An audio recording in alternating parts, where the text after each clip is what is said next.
J'en ai déjà parlé, l'histoire du roi Midas est un conte fascinant pour moi qui raconte avec beaucoup de force ce que l'avarice peut nous coûter et j'adorerais en voir un jour une adaptation au ton super sérieux.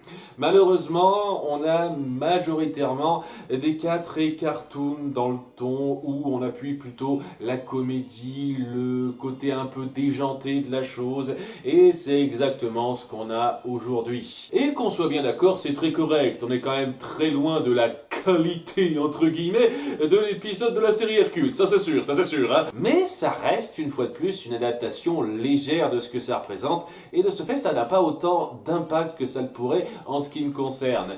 Donc, on va suivre le roi Midas, qui adore l'argent, c'est son truc, ce qui fait qu'au bout d'un moment, lorsqu'il y a une espèce de lutin magique qui s'appelle Goldie, il se dit non, ne prenez pas mon or, mais très vite, il a un autre refrain en tête lorsqu'il voit ce gars-là se permettre de transformer tout ce qu'il touche avec le doigt, et il se dit s'il vous plaît, donnez-moi ça, je veux tellement d'or, je vous donnerai tout pour avoir ce toucher d'or, et le mec se dit attends, t'es sûr, parce que l'or ne représente pas tout, mais je m'en fous de tes conseils, je veux de l'argent, de l'or, ok, très bien, tu le prends comme ça, je te donne le toucher d'or, on va voir ce qui se passe, et il se passe ce à quoi vous vous attendez. Version rapide, version sans grande profondeur, au début il est super content de pouvoir transformer tout ce qu'il touche en or, même son chat de compagnie, ça le dérange pas.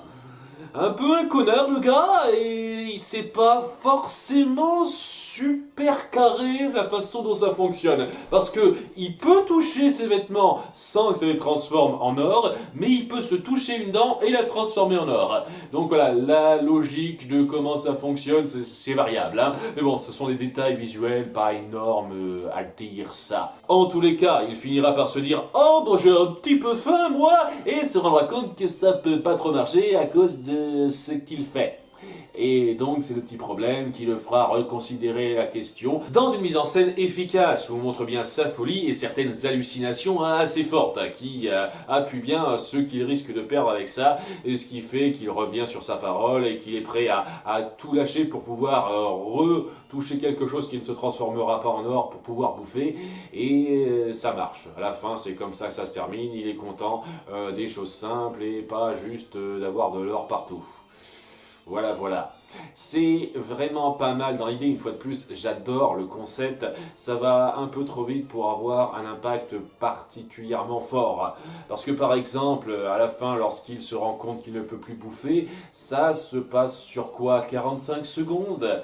Et après ça, il se dit que c'est râpé, il pourra plus rien faire de sa vie. On ne le voit même pas essayer diverses façons de manger avant de tomber dans cette conclusion que tout doit être défait, ni même s'accrocher à cet amour de l'or qu'il a pendant un temps soit peu appréciable. Ce qui fait que oui, ça va un petit peu vite pour ce que ça veut raconter et qu'il y aurait clairement moyen de faire quelque chose de plus poussé pour moi. Mais tel quel, si on doit adapter le roi Midas en cartoon comme ça, c'est fait très correctement. C'est plutôt solide dans le récit pour ce que ça veut montrer et c'était un visionnage plutôt agréable. C'est juste que pour moi, il y a le potentiel d'avoir beaucoup plus que ça autour de ce concept et malheureusement, pour l'instant, rien n'a jamais vraiment rendu ça complètement pour moi.